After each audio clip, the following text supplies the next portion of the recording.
So, you're in this industry, and as you mentioned in the panel, it was very exciting to get the jobs you wanted. So once it started and everything, how crazy did it become your schedule and everything to get set up and okay, you got to do this, you got to do that, and then once you're on set, I bet you it's fun to do what you have to do, but I'm pretty sure it can get very challenging. Well, I'll start by saying that I got married in 2014 and I took my honeymoon in 2016. So that's how it was. Yeah. And it's like I said in the panel, there's a lot of prep that goes into every single thing. There's a huge approval process, not necessarily only for makeup and hair, but for all the departments, so that on the day we can shoot 12-hour days and not go too much overtime. Because Marvel Cinematic Universe is a shared universe, so we have some Easter eggs, and we need to take into consideration other shows. So there's a lot of prep that goes into everything. We collaborate a lot. A lot of times I follow her costumes. There's a lot of email chains, a lot of meetings, a lot of text messages before a character is established and before a scene, sometimes a new look is established. So once that all happens in the prep phase, that's when we start shooting, and we continue to prep every episode. I'm not on set all the time. I go to set as often as I can to establish a new costume for the first time. I always feel like I have to be in 3 places at once. It's always a juggling act. There's meetings, there's shopping, there's designing, there's checking in at our office, and there's being on set. And somehow you have to, it's a really well-oiled machine, and it has to be really well coordinated so that you're in the right place at the right time, doing the right thing at all times. And there is, fortunately, Marvel has an internal, I guess you'd call it a website, Pix, where we all have access to each other's postings, and we all post the work that we do, and we post it so that people from Marvel, the executive producers from Marvel, Jeff Loeb in particular, sometimes Jim Corey, and oftentimes, always the showrunner or the person, the head writer, plus the individual writers for each episode, and the director, they can all weigh in and see what, make a choice. We often give them options. I've learned not to give them too many options. That just gets confusing. And my MO is, give them 2 great options rather than 7 mediocre options. I don't ever put myself in a position to second guess or to be second guessed. Yeah. And it was interesting. We didn't have time to talk about it, but I think you asked about a question was asked, what happens when there's a disagreement? And I have learned pretty much not to disagree with my bosses. There's always a way that you can get what you need or get what you want, but you really have to choose your battles. It's important. Yeah. Yes, definitely. Do you ever get a scene or the script and you go, okay, how am I going to bring this to life through wardrobe or through makeup?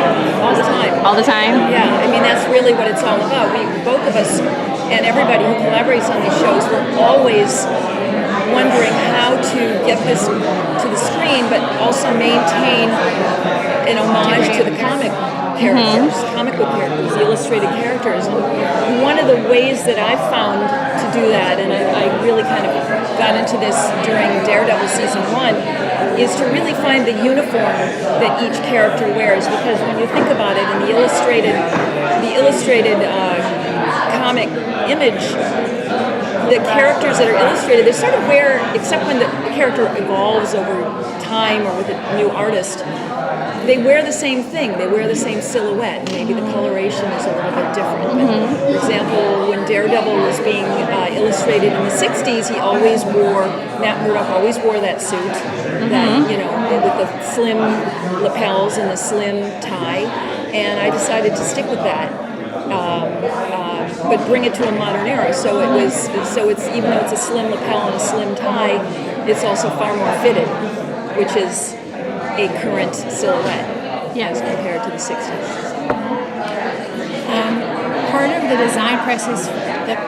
Part of my design process for me is figuring out what type of makeup best contributes to actually bringing the character to life and enhancing the story rather than showing off my makeup. So I'll decide. You're very good. Thank you. So before a character is established, we will break it down. We will talk to, like we said, the executive producers, the production, and the showrunner and the director, who's very closely involved in every establishing.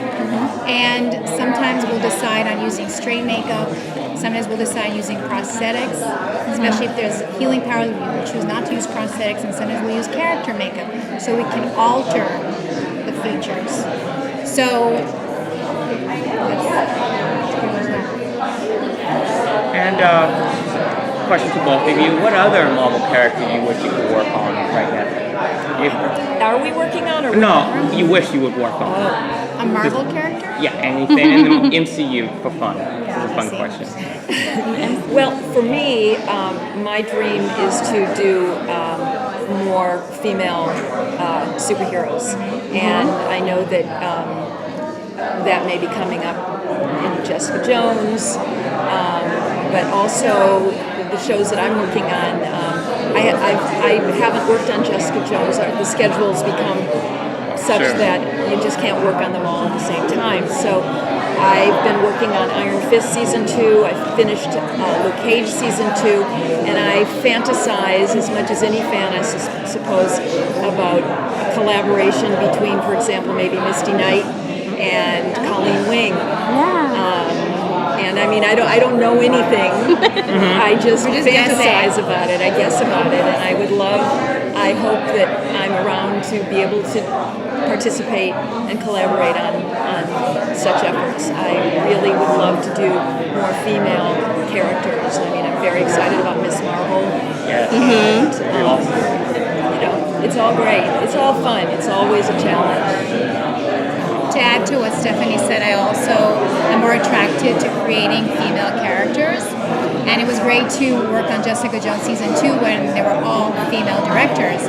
And not to say any spoilers, I don't know if you've watched season 2 or not of Jessica Jones. At the tail end of the show, the last episode, you may or may not discover that one of the other characters may or may not have superpowers. So who knows if that. Also, I do not know the future of that character or anything. They don't share it. They don't share it, right? Until we get hired. Yeah. And then we need to wait a bit. Yeah. So if that evolved into another spin-off, that would be great to be part of that. Yeah. Do you have a goal list? I'll let you go. Yeah, just trying to think. As you said for Daredevil, you went back to look at the material, the source materials. Oh, that's his costume and everything. What other suit you were probably thinking of trying out? Say that question again? I'm sorry, it's loud. What other, since you were going back to the comic book material just to get an idea of the suit and what you said earlier, what other suit you were probably thinking maybe that would be a good idea to try out before you got to the final? For some of the other characters, you mean? For Daredevil. Oh, for Daredevil. You know, because these shows are set in current times, I really had to, and they have to feel authentic, I really had to stick with what's happening now. And the tricky part was, as much as I wanted Charlie Cox to look great, he's not a character that has a lot of money. Yeah. He does pro bono work. It was important for us to find other ways to demonstrate that he wasn't a fashion plate. And even though we wanted him to look good, I thought that a really good way to do this, and it also crossed over into the fact that he's blind and he can't see, but he does have the sense of feel and touch. I wanted his costumes to be very textural, so that you could feel the wool texture in his suit, you could feel the texture in his Oxford button-down shirts, and also his ties. And not only that, but it was important to me that as a blind man, that whatever he grabbed from his closet, there would be no clashing. So I limited his palette to blacks, grays, navy blues. His shirts were always either white or pale gray, or sometimes a light gray blue. And his ties were always black or navy with a touch of red. So that anytime Matt Murdock went to his closet, he wouldn't make a mistake, because he didn't have to present as a lawyer that knew what he was doing, and that would be very distracting if he looked like a clown in front of his clients. and it just also added an air of seriousness. So I don't know, you know, there really, for me, there wasn't another silhouette to consider. I wanted him to look great. The modern silhouette is slim.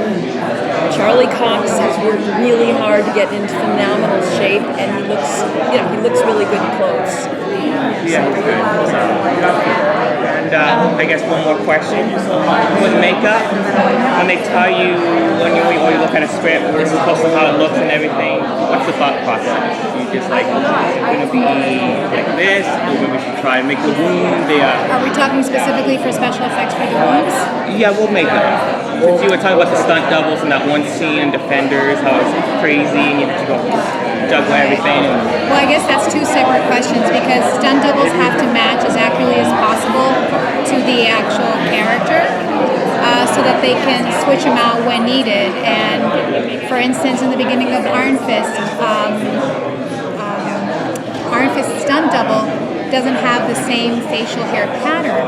So we did a makeup test with putting a beard on him, and the other makeup test would be just hand painting it. And it worked out better. They can switch him out more often if we actually had some hair. So there's a lot of makeup tests. There are a lot of makeup tests involved here. And like what Stephanie was saying, you do give some options. And that's part of what my job is, to give options, and they do trust us with our 2 cents, even though they do have the last word and we're all collaborating for one specific task. They will listen to the options, and sometimes you have, you know, magic in TV. So if I'll tell them this bruise doesn't look accurate, it would not turn this color in 2 days, so they will listen to me. They won't just say, okay, it heals in a week, but make it heal in 2 days. Okay. Magical healing. You know, so yeah, naturally. It doesn't matter if they have healing powers. Yes. All right, well, I think that's it. I think they're wrapping us up. Yeah. Thank you. Thank you so much, you two. Thank Appreciate it.